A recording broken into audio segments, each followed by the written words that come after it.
नमस्कार, मी समीर माचवे. मी एक wealth coach आहे आणि आज आपल्याबरोबर श्री कमलेश पाटील साहेब आहेत. हे DSP म्युच्युअल फंड इथे नाशिकमध्ये क्लस्टर हेड आहेत आणि ते आपल्याला आज एका चांगल्या गुंतवणुकीच्या संधीबद्दल माहिती देण्यासाठी मी त्यांना आज आमंत्रित केलेलं आहे.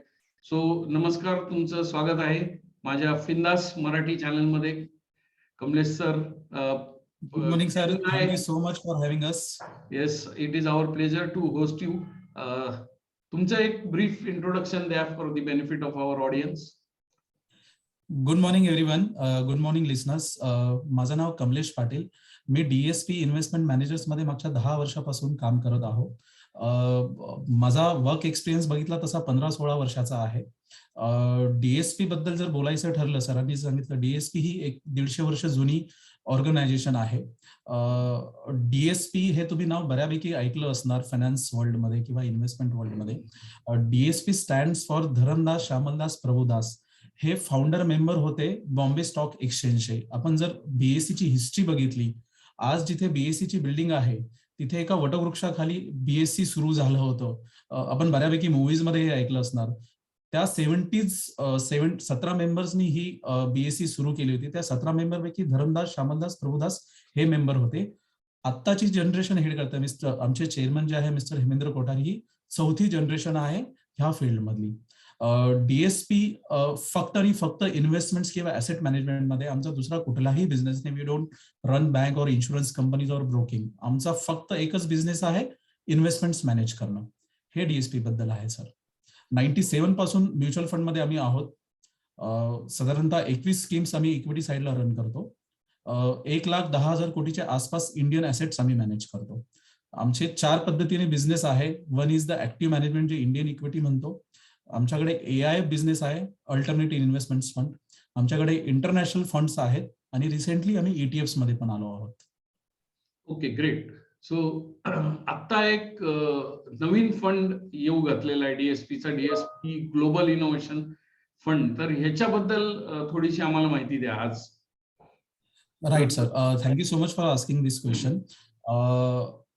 फर्स्ट ऑफ ऑल, हा पहिला असा इंडस्ट्रीतला फंड आहे, याच्याबरोबर कुठलाही फंड तुम्ही पॅरलल करू शकत नाही. I just share my screen. Data समोर असल्यावरती आपल्याला बऱ्यापैकी बोलता येईल. चालेल चालेल.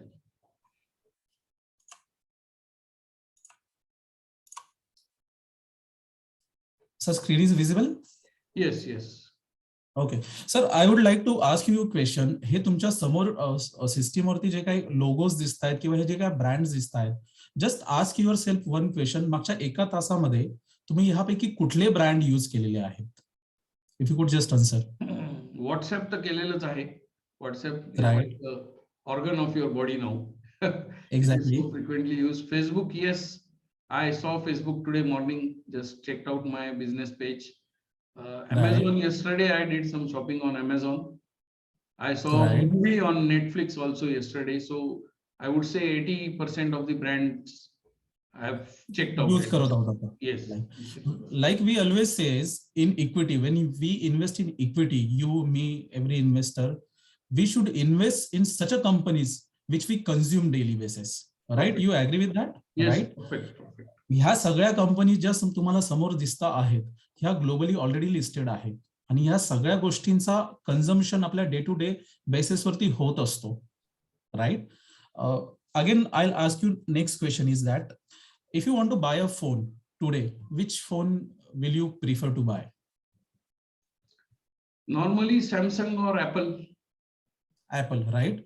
आणि हाच प्रश्न मी तुम्हाला 15 वर्षापूर्वी विचारला असता, त्यावेळेस तुम्ही कुठला प्रेफरन्स दिला असता? कदाचित नोकिया किंवा BlackBerry. BlackBerry, right? Just imagine एखादा असा फोन इंट्रोड्यूस झाला, राईट?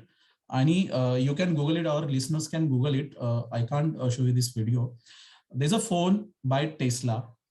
प्रॉबेबली पुढच्या 3 ते 4 वर्षामध्ये तो लॉन्च होत आहे. दॅट फोन, त्याची स्क्रीन कधीही फुटणार नाही. तो चार्जिंग होईल सोलरवरती, right? That will connect to directly to the satellite. So just imagine ह्या सगळ्या गोष्टी, जे पॉइंट्स मी पॉइंट आउट करत आहोत, ज्यावेळेस सॅटेलाइट बरोबर कनेक्ट फोन होईल, the way we are looking the future or the current things will completely gonna change. Right. हाच प्रश्न मी आता तुम्हाला 5 वर्षानंतर विचारला आणि त्यावेळेस टेस्ला फोन असेल available, you will definitely say की I will buy this current Tesla phone, right. Right. सांगण्याचा अर्थ असा आहे दॅट टेक्नॉलॉजी ज्या पद्धतीने बदलते आहे, राईट, त्या पद्धतीने आपण आपल्या स्वतःला बदलायचा प्रयत्न करतो. Right. The problem is that exactly आम्ही या प्रोडक्टमध्ये तेच करणार आहोत इनोव्हेशन फंडमध्ये. 10 किंवा 15 वर्षापूर्वी ज्या गोष्टी अवेलेबल होतात, जसं तुम्ही ऍपलचं एक्झाम्पल दिलं, राईट. एखादं इनोव्हेशन ज्यावेळेस घडत असतं, ते इनोव्हेशन किंवा प्रोडक्ट मार्केटमध्ये येण्यासाठी किंवा आपल्यापर्यंत पोहोचण्यापर्यंत बराचसा काळ निघून जातो. याच्यावर मी थोडीशी हिस्ट्री कनेक्ट करेल.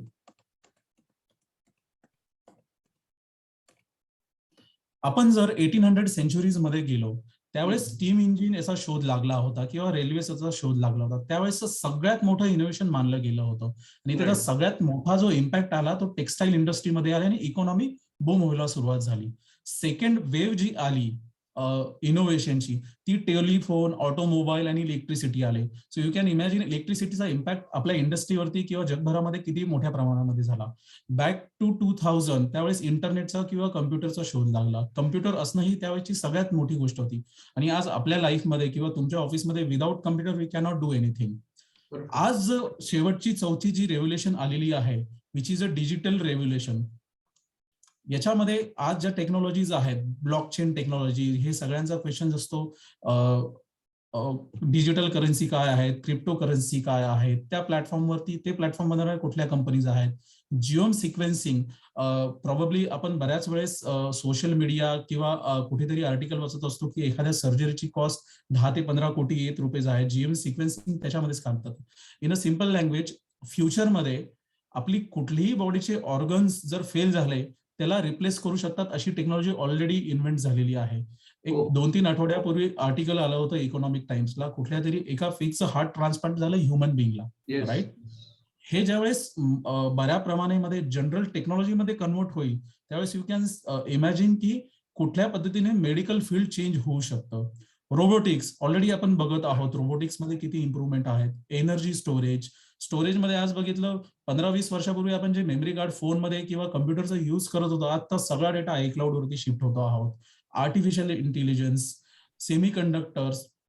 सेमीकंडक्टर मध्ये बोलायचं ठरवलं तर आज प्रत्येक इलेक्ट्रॉनिक डिव्हाइस तुम्ही किंवा मी युज करत आहोत किंवा कार्स युज करत आहोत, प्रत्येकामध्ये सेमीकंडक्टरची ही गरज पडत असते. फ्युचरमध्ये प्रॉबेबली ज्या पद्धतीची टेक्नॉलॉजी डेव्हलप होत आहे, देज अ कंपनी कॉल एनव्हिडिया, मी त्यावरती येईलच. मे बी आपले फ्रीज ही स्वतःहून दुकानामध्ये जाऊन ऑर्डर करू शकते that this things are not available in the fridge. अशा पद्धतीची टेक्नॉलॉजी डेव्हलप होते आहेत.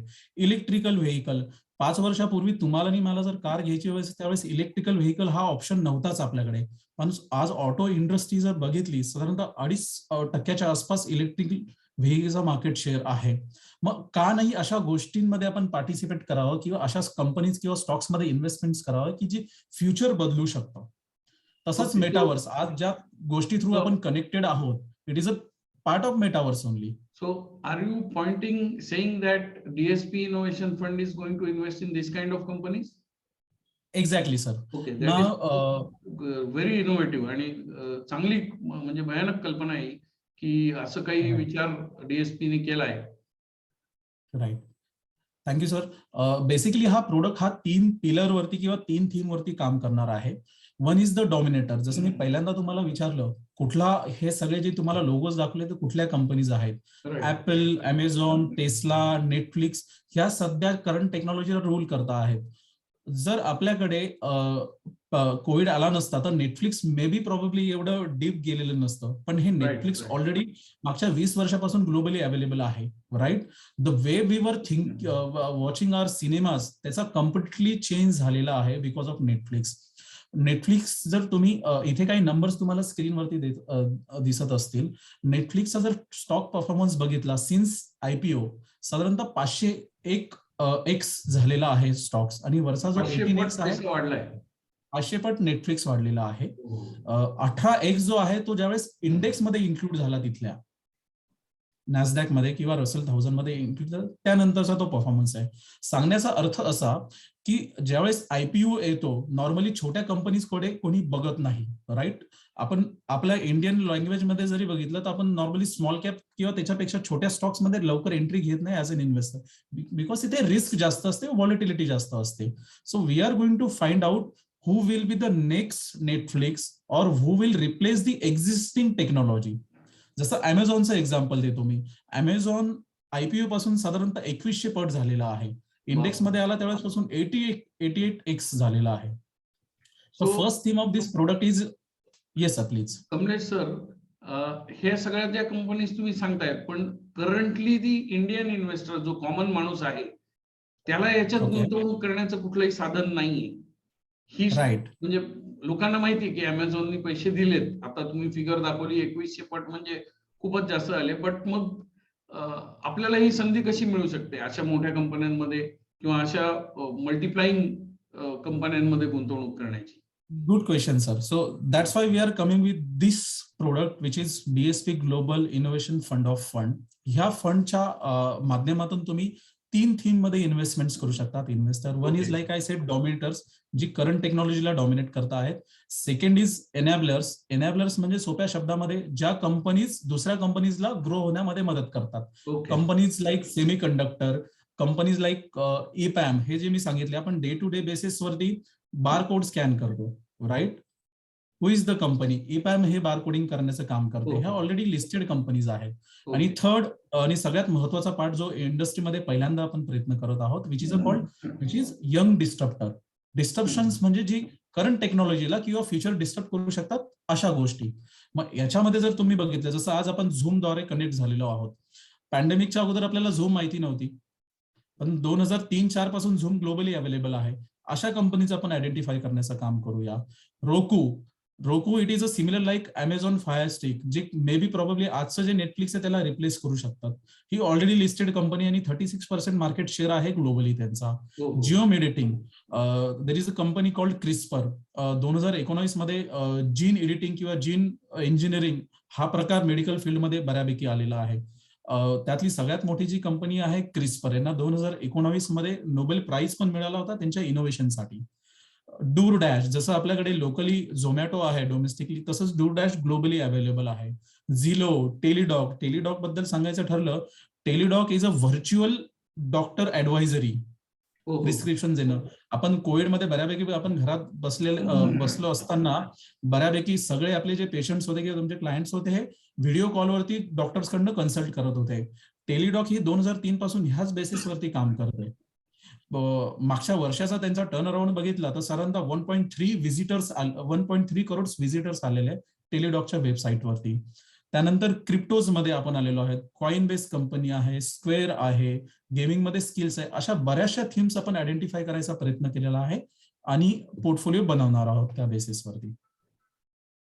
ओके, सो सर मला एक प्रश्न इथे विचारावासा वाटतो की काही अशा एक्झिस्टिंग स्कीम्स आहेत मार्केटमध्ये की ज्या ग्लोबल कंपनीज मध्ये इन्व्हेस्ट करतात. How is DSP global innovation fund different from that? तो थोडा एक फरक सांगितला तर चालेल. Right sir. ज्या एक्झिस्टिंग स्कीम इनफॅक्ट डीएसपी कडे पण काही ग्लोबल फंड्स आहेत. नॉर्मली इंडियन इन्व्हेस्टर ज्यावेळेस ग्लोबली इन्व्हेस्ट करायला बघतात, तिथल्या ज्या इस्टॅब्लिश कंपनीज आहेत किंवा मोठ्या किंवा लार्ज कॅप कंपनीज आहेत त्याच मध्ये इन्व्हेस्टमेंट केल्या जातात किंवा इंडेक्समध्ये ज्या इन्क्लूड केल्या. जसं आपल्याकडे बीएससी आणि निफ्टी आहे ज्याच्यामध्ये 30 आणि 50 स्टॉक्स असतात रिस्पेक्टिव्हली.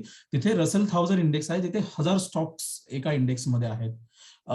इंडियन इन्व्हेस्टर किंवा म्युच्युअल फंडचे फंड मॅनेजर एक्झिस्टिंग स्कीम मध्ये मोठ्या एस्टॅब्लिश कंपनीजमध्येच इन्व्हेस्टमेंट करतात. हा फंड थोडासा वेगळा राहणार आहे. जसं मी सेकंड इनॅबलर्स आणि थर्ड डिस्ट्रप्टर सांगितला, हा अजूनही इस्टॅब्लिश नाही आहेत. हा आमचा पहिल्यांदा प्रयत्न असणार आहे. फ्युचर ज्या गोष्टी बदलू शकतात किंवा इम्पॅक्ट येऊ शकतो अशा थीम्स, असे सेक्टर्स आयडेंटिफाय करणं आणि त्या स्टॉक्स मध्ये इन्व्हेस्टमेंट करतो. Like I said, probably this is the only fund available as of now in the mutual fund industry, Indian mutual fund industry. तो अशा कंपनीज मध्ये इन्व्हेस्टमेंट करणार आहे. Okay, so you are kind of investing in future. You can say. आज त्या कंपन्या छोट्या आहेत पण त्यांचं फ्युचर चांगलं दिसतंय. बऱ्यापैकी काय होतं सर, कुठलंही इनोव्हेशन ज्यावेळेस येतं त्याच्यामध्ये सगळ्यात मोठा वेळ किंवा सगळ्यात मोठा पैसा हा R&D वरती स्पेंड केला जातो. राईट. एक्झाम्पल जसं मी क्रिस्परचं देत आहे, जोपर्यंत तो प्रोडक्ट बाहेर येत नाही किंवा ती टेक्नॉलॉजी बाहेर येत नाही तोपर्यंत इन्व्हेस्टरकडे किंवा मार्केटमध्ये तेवढे पेशन्स नसतात त्या प्रोडक्टमध्ये थांबण्यासाठी. आणि लाईक आपण जसे एक्झाम्पल्स दिले, मी ऍपलचं एक्झाम्पल्स दिलं. ऍपल हा 2010 किंवा 11 पर्यंत सक्सेसफुल प्रोडक्ट नव्हता, पण ज्यावेळेस तो सक्सेस झाला पूर्ण टेलिकॉम इंडस्ट्री त्यांनी चेंज करून दिलेली आहे. Right. So we are trying to invest in such company जे कप्स मध्ये आहेत इनोव्हेशनच्या, जे ऑलरेडी R&D झालेले आहे. वी बिलीव्ह की हा टेक्नॉलॉजी किंवा करंट जी इनोव्हेशन्स आहे त्याला रिप्लेस करू शकतो, अशा कंपनीजमध्ये आपण इन्व्हेस्टमेंट करणार आहोत. Okay, so this fund is targeting companies which will grow anytime, kind of. Exactly sir. Right. So मग ह्याच्यात समजा एखाद्या इन्व्हेस्टरला पैसे टाकायचे असतील, इन्व्हेस्टर ते कुठल्या पद्धतीने तो याच्यामध्ये गुंतवणूक करू शकतो, त्याच्याबद्दल थोडंसं सांगा. Right sir. Like I said, हा फंड मी आता जे सांगितलं इनोव्हेशन किंवा R&D डेटा आपल्याला असा सांगतो की ज्या कंपनीज R&D वरती जास्त स्पेंड करतात, इथे एक एक्झाम्पल दिलेलं आहे. $1 जर 1970s 1960s मध्ये जर R&D मध्ये एखाद्या कंपनीने स्पेंड केला असेल, साधारणतः 45x त्याचे रिटर्न्स बनलेले आहेत. राईट. वर्सेस ज्या कंपनीज इनोव्हेशन किंवा R&D वरती बिलकुल स्पेंड नाही करत, कंपनीज लाईक कमोडिटी सेगमेंट, ते हार्डली काहीतरी ग्रो करतात. सांगण्याचा अर्थ, ज्या कंपनीज R&D मध्ये काम करत आहेत आता, अशा कंपनीज आपण आयडेंटिफाय करणार आहोत. पण याच्यामध्ये व्हॉलेटिलिटी फार असणार आहे. लाईक इनोव्हेशन याला मे बी 3 वर्ष किंवा 5 वर्ष तेवढं पेशन्स लेवल गरजेचं असतं इन्व्हेस्टमेंटच्या दृष्टीने. त्यासाठी हा फंड आपण इंडस्ट्रीतला अगेन पहिला फंड आहे जो SIP NFO येत आहे. त्याचं मी एक्झाम्पल देतो तुम्हाला. व्हॉलेटिलिटी आपण नेहमी म्हणतो, SIP साठी सगळ्यात महत्वाची जी गोष्ट असते व्हॉलेटिलिटी असणं गरजेचं आहे प्रोडक्टमध्ये. आणि जेवढी व्हॉलेटिलिटी असेल तेवढं ऍव्हरेजिंग बेटर होईल. ऍव्हरेजिंग बेटर झाली की रिटर्न्स चांगले होतील. हा पूर्ण जो बास्केट आम्ही बनवलेला आहे, वी बिलीव्ह की याच्यामध्ये व्हॉलेटिलिटी आणि पेशन्स लेवल फार गरजेची आहे. Right. Technology can change any time. Right.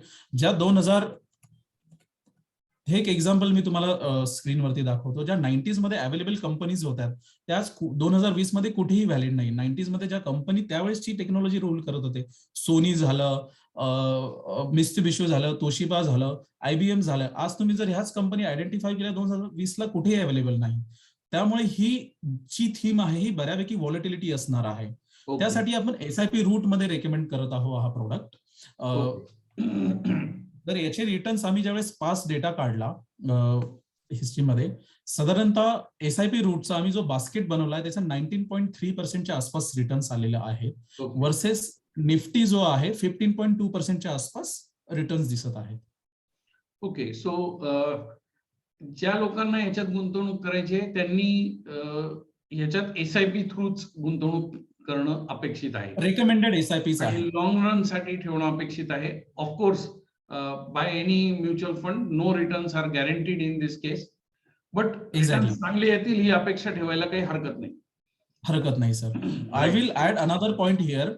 ज्यावेळेस तुम्ही ऍज अन ऍडवायझर इन्व्हेस्टरला सजेस्ट करतात किंवा त्यांचा पोर्टफोलिओ बनवतात, बऱ्यापैकी आपली इन्व्हेस्टमेंट ही डोमेस्टिक फंड्स मध्ये किंवा एका इकॉनॉमीमध्येच इन्व्हेस्टमेंट केली जाते.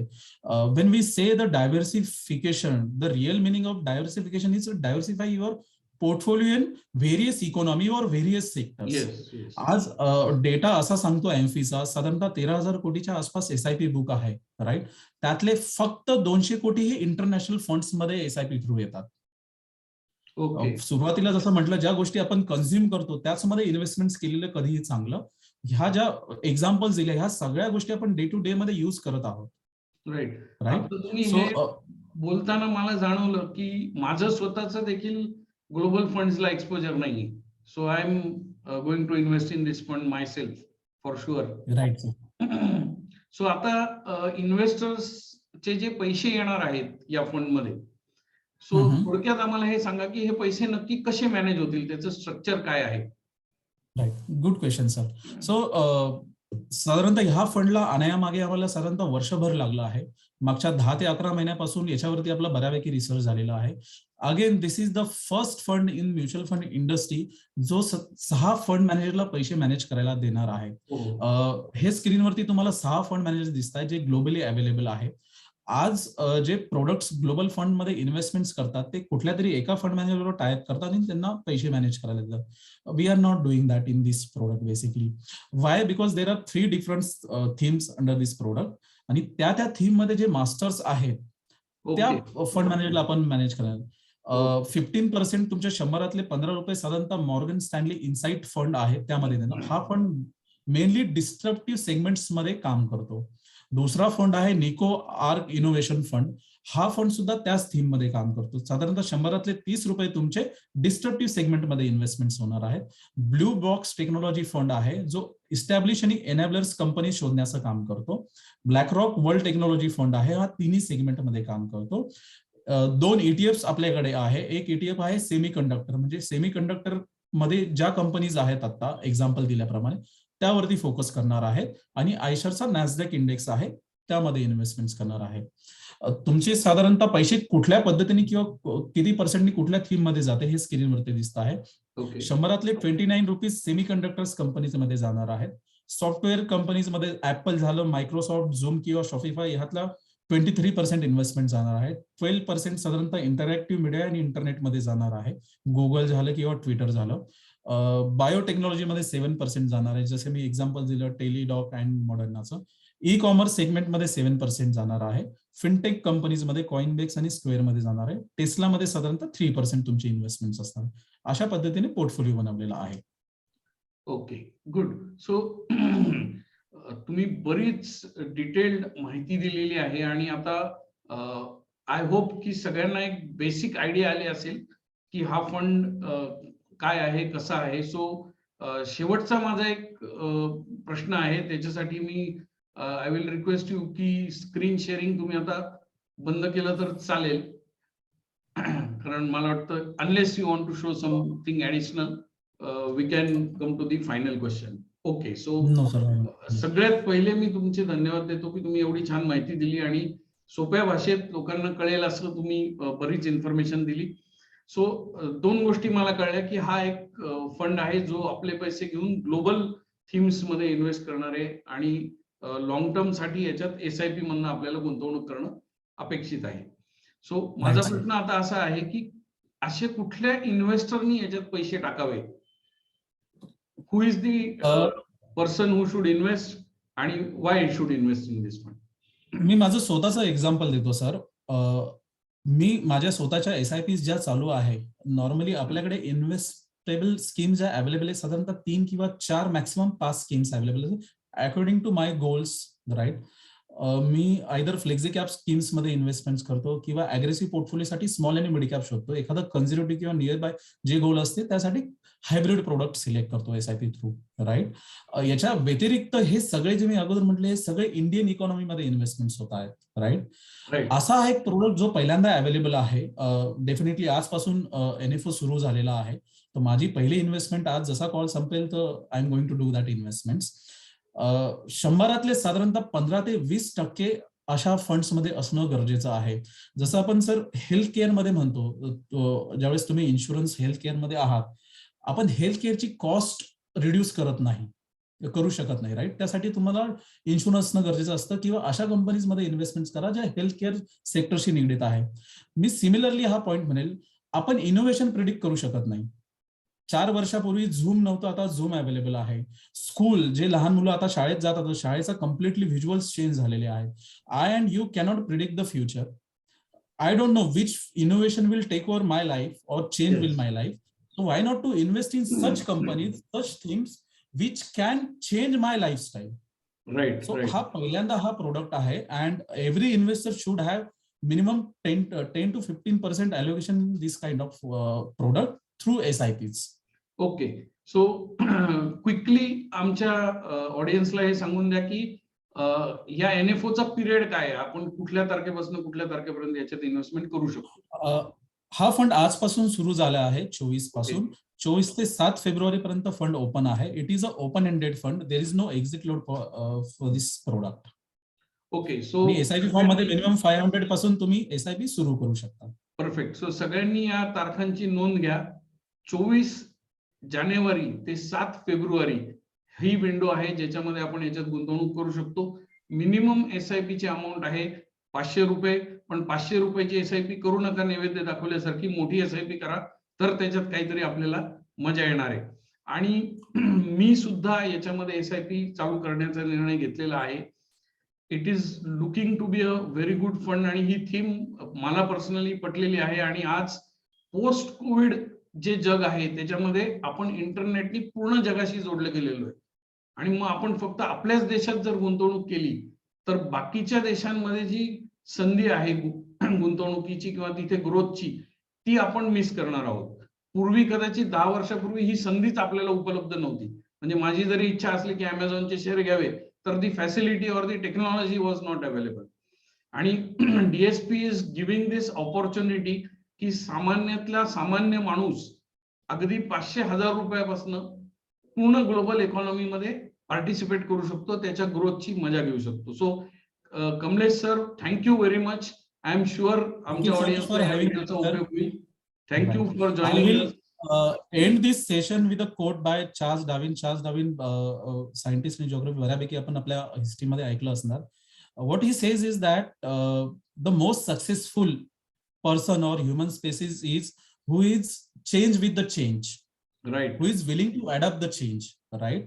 So with this product, I would say that with this product, innovation product, you can participate in the change of the future.